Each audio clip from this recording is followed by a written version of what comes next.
Hello, friends. Good afternoon. Today is Sunday, and I'm live with you on a Sunday afternoon. This is Akulmach business section. My name is Chandrakant, and today I'm going to basically draw your attention towards what is happening on the job front. And I've taken one case here to analyze further, which is Meta.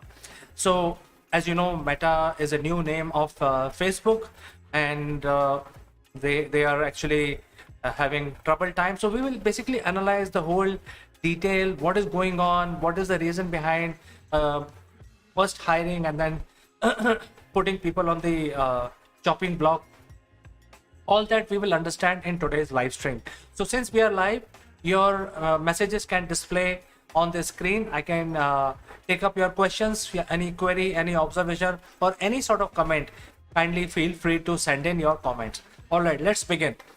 So Meta as a parent company was originally known as Facebook, but then subsequently they acquired WhatsApp, which is a messaging platform, and they acquired it for almost like $22 billion, a big deal. Basically, it was a big acquisition for Facebook back in the days, and but they also acquired Instagram. Now, Instagram at the time was much bigger than Facebook, and they had 2.5 billion subscribers. So there was a need for Facebook, WhatsApp, and Instagram, all three large platforms, to somehow integrate with each other, because all different platforms, different softwares have different USPs. So as a as a reincarnation of a combined entity, they came up with a new business plan, and as part of that new business plan they renamed their company as Meta, basically metaverse Meta, so that all three different entities like Facebook, WhatsApp, and Instagram can become like a cog in the wheel of the metaverse, or Meta, which is now known as a parent company of all three different platforms. Now, the advantage in this method they got was that they can actually realistically integrate all these different softwares and platforms, social media platforms. Somewhere they are competing, and somewhere they are basically complementing with each other. So, if they can integrate, then it will be a lot more easier for users to basically talk to these three group companies, and which way they actually succeeded doing that. They created a business manager. Using business manager, you can actually start using all three platforms. They've also integrated WhatsApp as a messaging platform, so you can actually integrate your WhatsApp number with Facebook pages and Instagram pages, and then you have a unified messaging platform. So they have in a nutshell, they have integrated whatever they wanted to do. In addition to doing that, since they are sitting on huge subscriber base, Facebook, WhatsApp, and Instagram, they thought they will actually create the world first metaverse based social media engine, and that is what they ended up doing, and that was their ideology. And at the time, back just before the pandemic started in 2020, they were fairly large company. If you look at their size, they were $120 billion, as one of the prominent company globally, and they were also showing great promise. They were actually growing at the rate of 37%, and they were able to integrate all their different platforms under Meta, and they were sitting on a right strategic path to create a metaverse. That means you will be able to create virtual reality images of yourself. You will start using Facebook glasses, meet friends as you would do that normally, but then do it in metaverse. You can start buying things, so they will start competing with likes of Amazon, etc. And then you can go to a virtual world of these mega superstores, virtually hosted. There are several companies which sprung up as a support entity, and they were helping other e-commerce platform to launch their virtual stores on Facebook Meta. And therefore they were moving towards creating this virtual reality world on their combined platform, and hence they actually ended up hiring a lot of people who are specialized, who are designers, who are basically all kinds of people who are required for creating this metaverse on this ecosystem of Facebook, Instagram, and WhatsApp.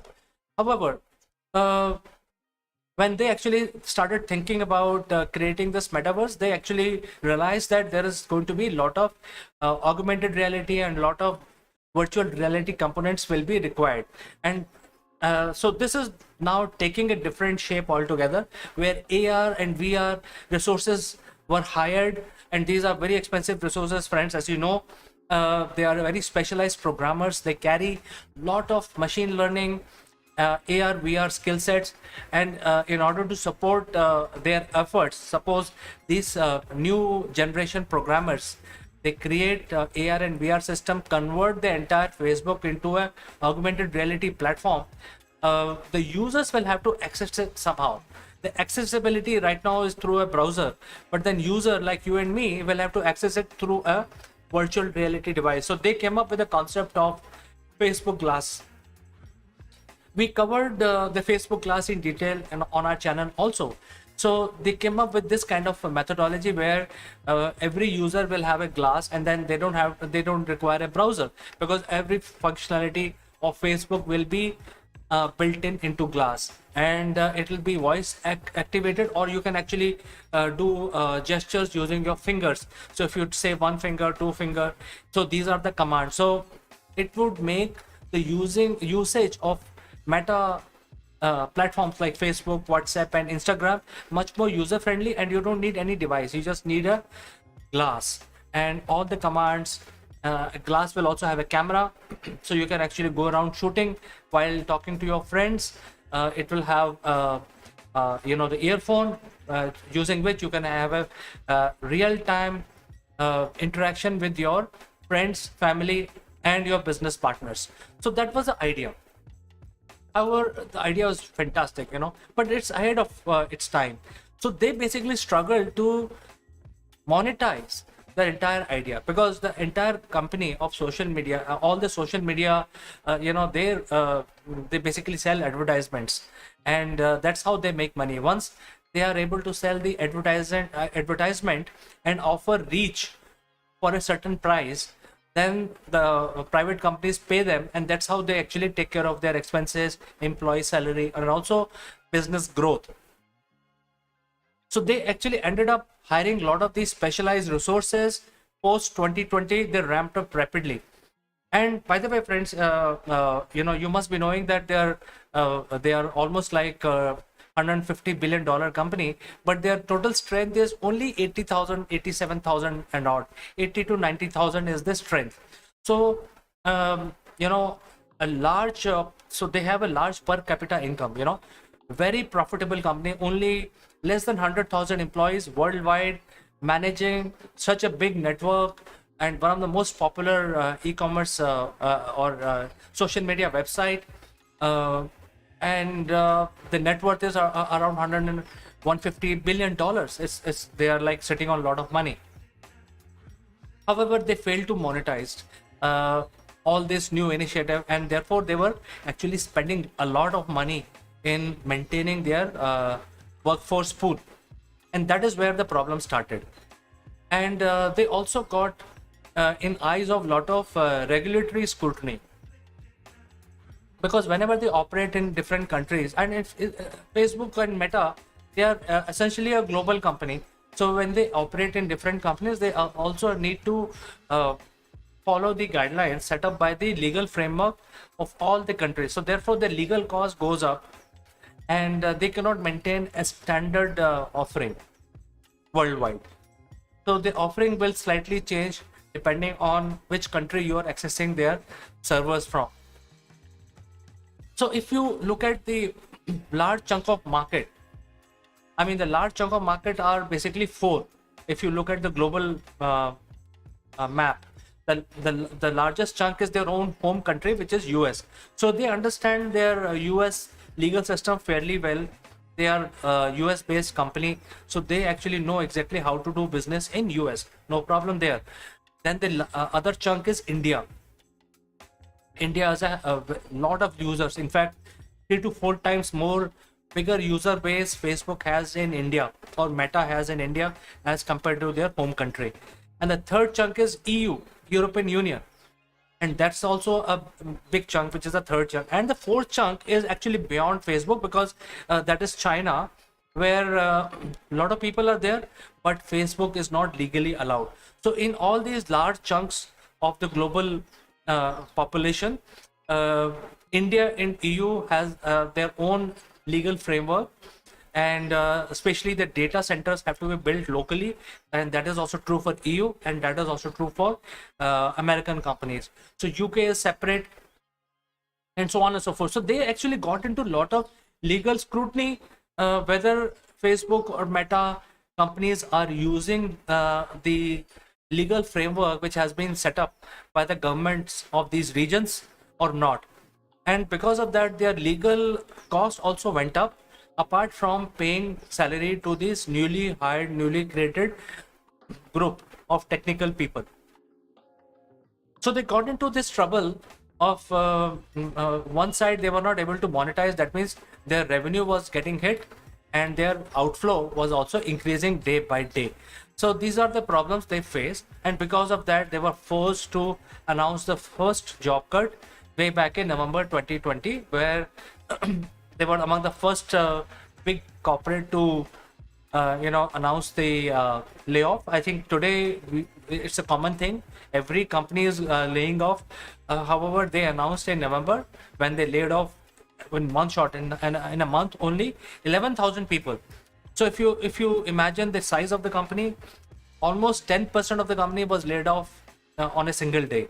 So it was a global news. Because of this, they got a lot of bad publicity. But what we are hearing now, that the problems are still not over. The Facebook Meta, their whole ideology of creating the metaverse is fantastic. I personally feel that the metaverse is way to go. You should be actually moving virtually wherever you want to move in. You have a high-tech equipment like a Facebook or a Google Glass, and access these services. I think that is where the company is moving. In fact, all companies are moving, especially with the AI being introduced by Microsoft, and Google AI will also be launched very soon. So I think this is where the world is moving. And when the AI is actually prevalent, then the AR and VR will be much more easier to implement and use. So I think this is where the world is moving. I think they are still not out of the problem. Their revenues are still not stabilized, and therefore very soon they will be announcing a job cut of nearly 4,000 technical jobs very soon, immediately. So that is going to be another cut. Now all of these jobs which they are going to cut are from the newly hired people who were hired post pandemic in the metaverse arena, and these roles are engineers, product managers, and designers. So these are all high-end jobs which they are going to cut. I personally believe they may not like to get rid of these people, simply because these are very difficult skill set, very difficult to build. I mean, if you want to build a team today, it takes a lot of time to find the right candidate with the right skill set. So it's a difficult job, and I'm sure Facebook is doing this with a lot of deliberation and a lot of heavy heart. But this is coming because their economy is not stabilized. The monetization is not stabilized. People are and there is a lot of competition. Like YouTube is also coming out with new ways to monetize, and then there are other players like TikTok, etc. So monetization is not stabilized when it comes to Facebook platform or Instagram platform. I think that is where the problem is. So this is the first tranche of 4,000 that people will be laid off immediately very soon. I think you can just wait in few days, it will happen. But in addition to that, what we have been hearing is that this is again a speculation that they may end up firing another 6,000 jobs by end of 2020. So another 10,000 people will be fired within 2023. So 11,000 in 2022, 4,000 now, and another 6,000 from anytime between now to December 2023. That is the kind of job loss we may see when it comes to Meta companies. This is across all three group companies, which is Facebook, WhatsApp, and Instagram. So it is all in all not a good sign. Personally, I have full faith, and I really love the Facebook as a company. I'm a big user of Insta, both on Facebook and also on Instagram. So if the company suffers, it actually makes me very sad.